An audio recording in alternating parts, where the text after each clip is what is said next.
A continuación, ¿qué pasa de norte a sur?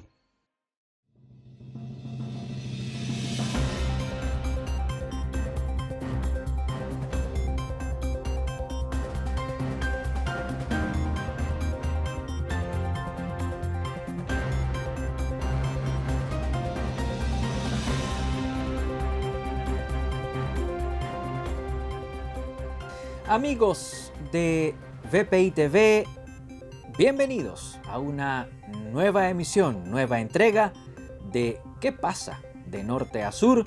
El programa de VPI TV dedicado al análisis internacional.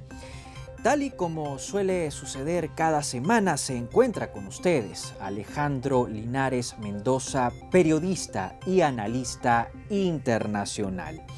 El día de hoy vamos a comenzar nuestro programa con una noticia que, pese a haber surgido en Colombia, se relaciona de manera directa con Venezuela.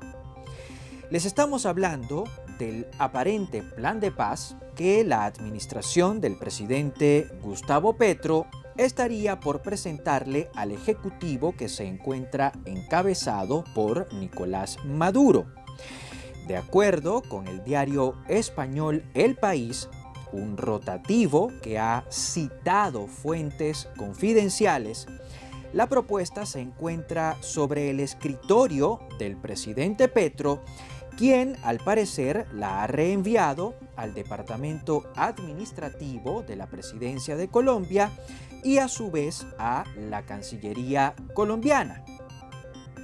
Así las cosas, la iniciativa también estaría en las manos de Laura Sarabia, mano derecha del presidente Petro, y de Luis Gilberto Murillo, actual ministro de Relaciones Exteriores de la República de Colombia. Tanto Sarabia como Murillo tendrían la responsabilidad de estudiar con minucioso detalle cada palabra del documento que, por cierto, fue redactado por Milton Rengifo, embajador de Bogotá en Caracas. El cuidado con el que se ha trabajado el texto y el grado de detenimiento con el que se evaluará antes de ser reenviado o más bien remitido a Venezuela responde al hecho de que la administración de Nicolás Maduro suele ser bastante sensible. Dentro de Miraflores, y así ha quedado demostrado durante visitas oficiales e incluso durante entrevistas concedidas por el propio Maduro, dentro de Miraflores suelen reaccionar con facilidad ante cualquier palabra o cualquier adjetivo que pueda considerarse como una afrenta. En tal sentido, una vez que Laura Sarabia y que el ministro Murillo hayan revisado y otorgado su visto bueno al plan de paz, la propuesta regresará a las manos del presidente Gustavo Petro, quien sin mayores dilaciones debería remitirla a Caracas.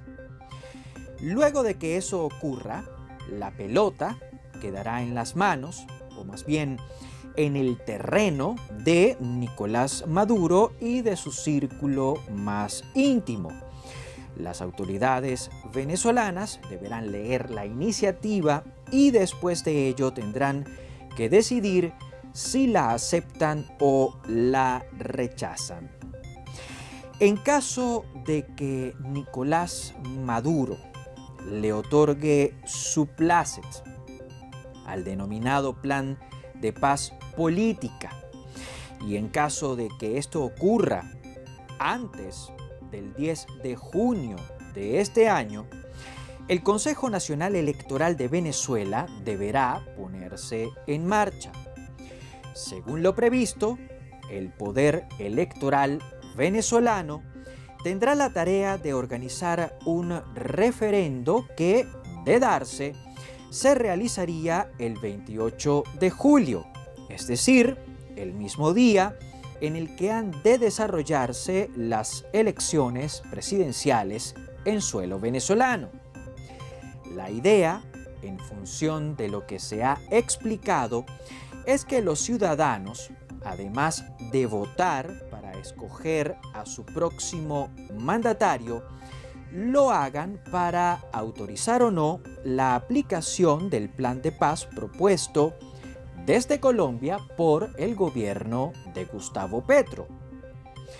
Ahora bien, ¿qué dice el plan de paz? ¿Qué dice ese plan de paz?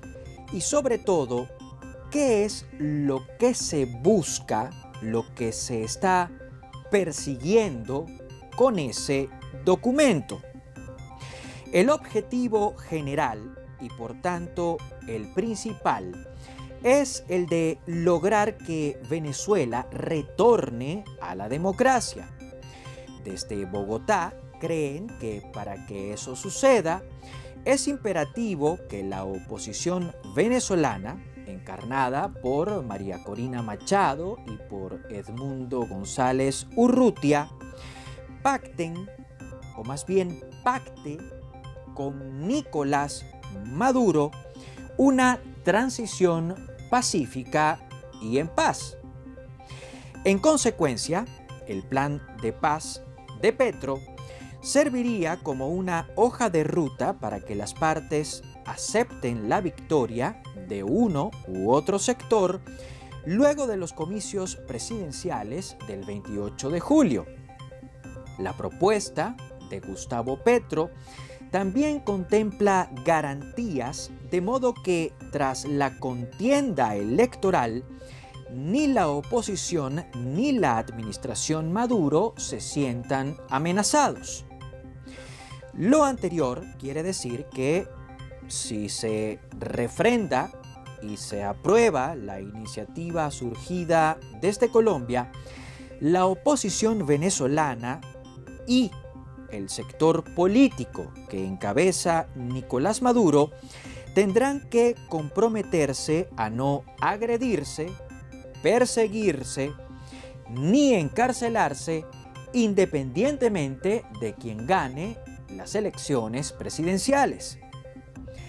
Aunque la idea de la cohabitación entre la oposición y el madurismo puede ser tan impopular como la idea de ausencia de justicia para algunos dirigentes chavistas, la verdad es que una y otra cosa son un sacrificio necesario. En el supuesto de que la oposición representada por María Corina Machado y por Edmundo González Urrutia se imponga en las elecciones presidenciales del 28 de julio, tanto Nicolás Maduro como los integrantes de su círculo más cercano necesitarán incentivos que les animen a abandonar el poder. Los actuales dirigentes de Venezuela también van a necesitar incentivos para permitir que la oposición se constituya como gobierno y ejerza tal gobierno aún en medio de un contexto adverso que se caracterizará por la presencia de un poder moral, judicial, legislativo y de paso de una fuerza armada controlada a placer por el madurismo. Entre tales incentivos se encuentran, como es obvio, la posibilidad de permanecer en libertad, la posibilidad de conservar ciertos privilegios e incluso la posibilidad de permanecer en algunos cargos y de poder participar en la vida política venezolana. En la actualidad, los gobiernos de ambos países mantienen un contacto mínimo, por no decir que se trata de un contacto prácticamente nulo. Días atrás, el Ejecutivo presidido por Pedro Sánchez llamó a consultas a su representante diplomático en Buenos Aires. Poco después, el gobierno de España anunció que su emisario no regresaría a suelo argentino. La medida, que supone la ruptura formal entre la nación ibérica y la nación albiceleste, fue el resultado de una serie de comentarios emitidos por el presidente Javier Milei durante una reciente visita a la ciudad de Madrid.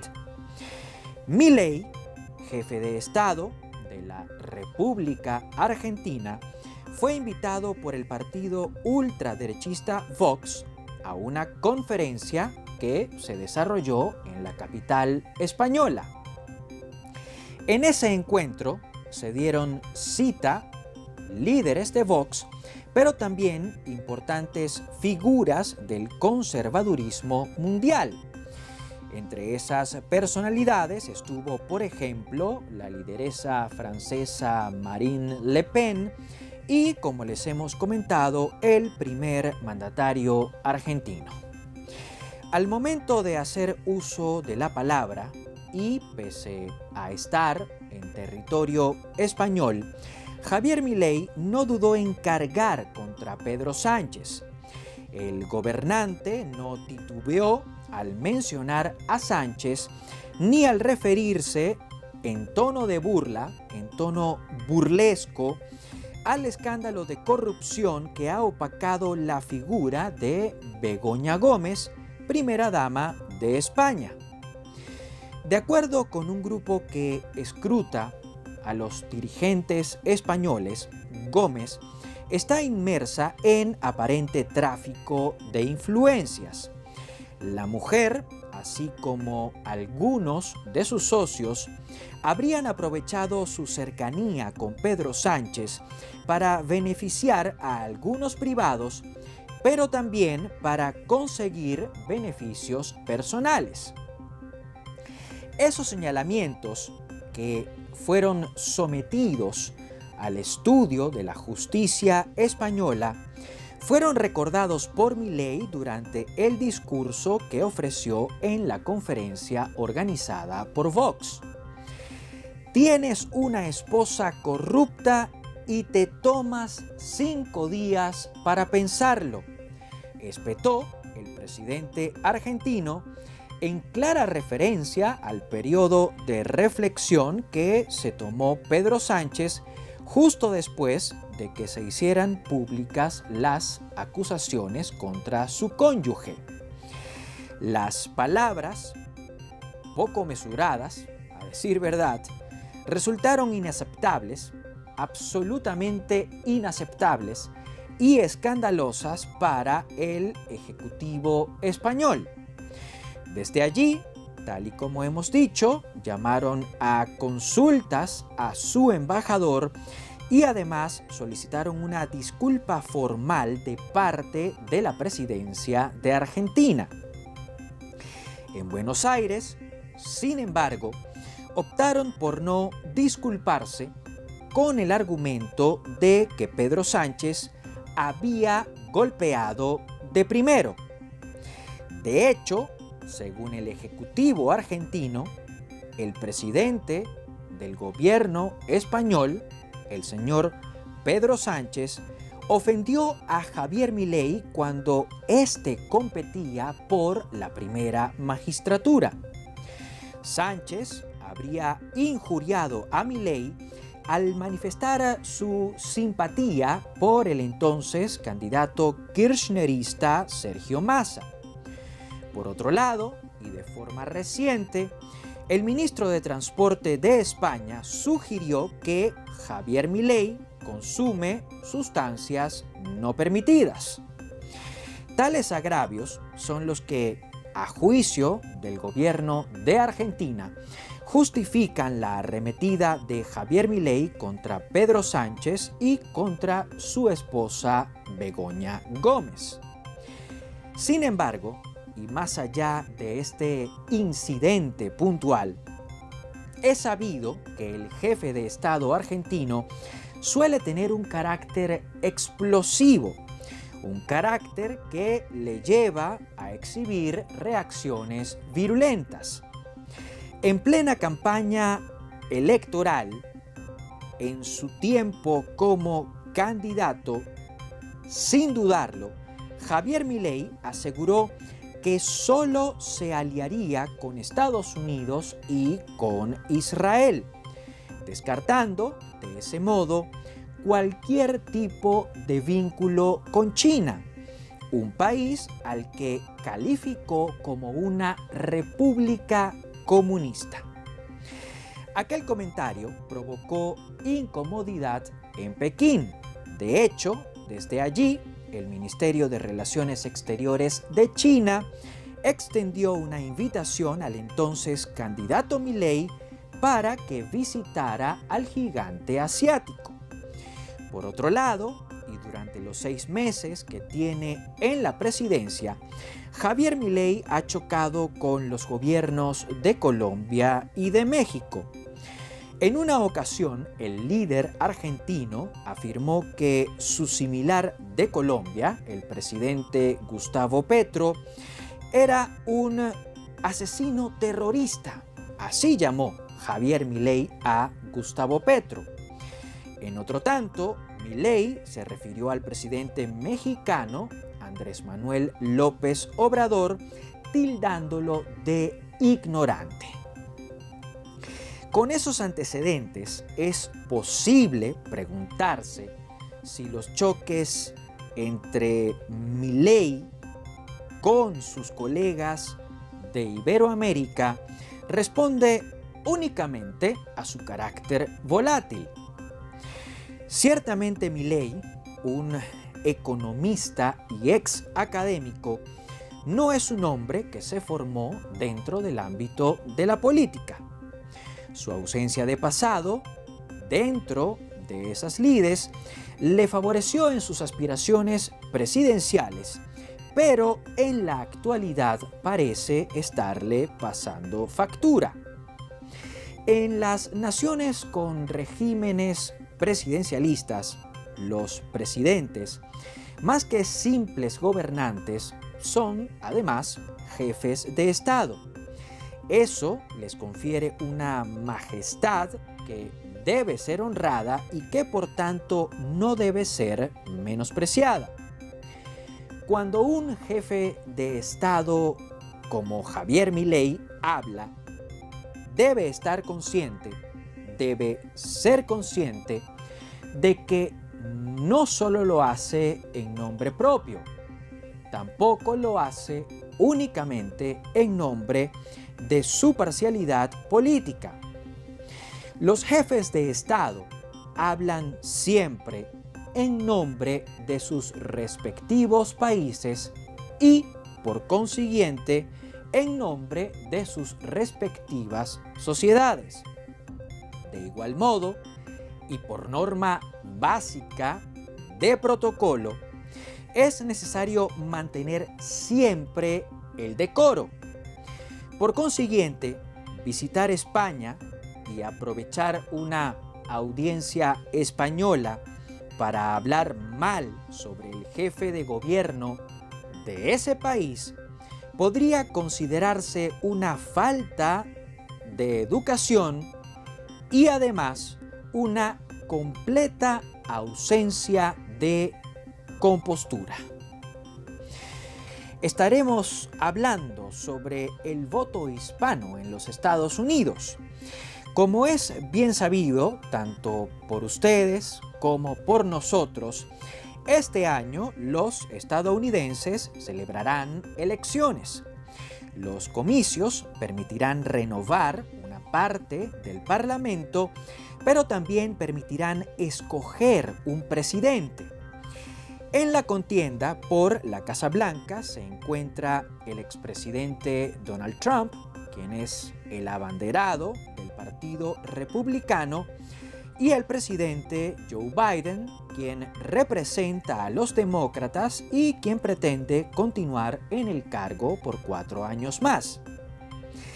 En la competencia por la presidencia de los Estados Unidos, hay un grupo demográfico que, pese a ser una minoría, resultará fundamental, absolutamente fundamental. Hablamos, como es evidente, de los latinos. Esa población a la que muchos prefieren denominar como hispanos cuenta con cerca de 40 millones de votantes. De hecho, números oficiales indican que para este 2024 hay un total de 36 millones de electores latinos debidamente registrados. Aunque evidentemente estamos hablando de un total, estimaciones revelan que durante las presidenciales estadounidenses no participarán los 36 millones de votantes latinos. Esos pronósticos indican que podrían llegar a sufragar unos 17 millones de electores hispanos. Si se cumple esa predicción, el voto latino experimentaría un aumento de 6.5% en comparación con el número de latinos que votaron en noviembre de 2020. Durante esos comicios, durante las elecciones presidenciales del año 2020, elecciones que por cierto fueron ganadas por Joe Biden, la diferencia de votos entre Donald Trump y el actual jefe de Estado fue bastante discreta. De hecho, Biden obtuvo 50.8% del voto popular, mientras que Trump se quedó con 47.4% de las preferencias. Según los sondeos, la realidad que se evidenciará tras los comicios de este 2024 no va a ser muy diferente. De acuerdo con un promedio de encuestas elaborado por el sitio web Real Clear Politics, a esta altura de la campaña presidencial estadounidense, la brecha entre Trump y Biden es de apenas 1.2%. Con tal realidad como telón de fondo, la conquista del voto latino adquiere una mayor importancia.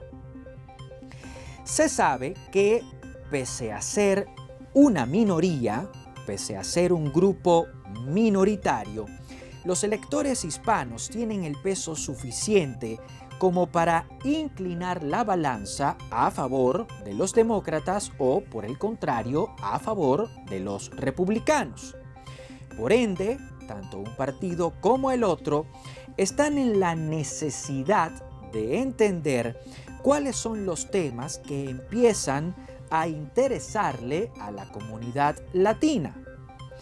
En años anteriores, los hispanos mostraron una gran filiación con el Partido Demócrata y se interesaron sobre todo por el tema de la migración y por las propuestas que prometían un camino hacia la ciudadanía o hacia la residencia permanente.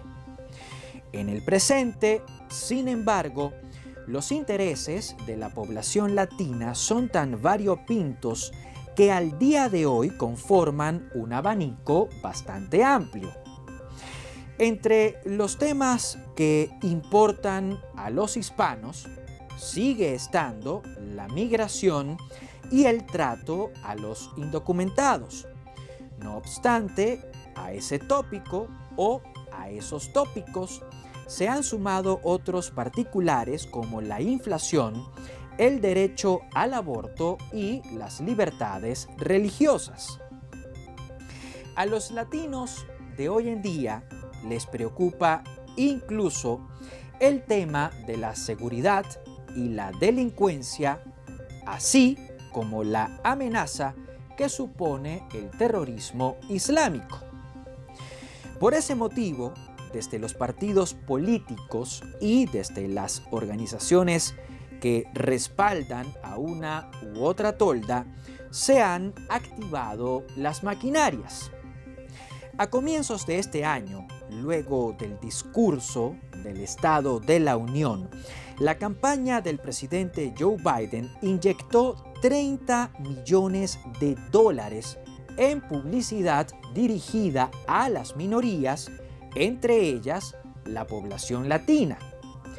Para contrarrestar esa decisión, la Iniciativa Libre, un movimiento de derecha que busca opacar al actual ejecutivo, anunció, sin precisar la cifra, una inversión de 7 dígitos para alinear a los votantes hispanos con la causa conservadora. De acuerdo con algunos analistas, y en este programa, en este espacio coincidimos con ese criterio, las presidenciales estadounidenses se van a definir en 6 estados.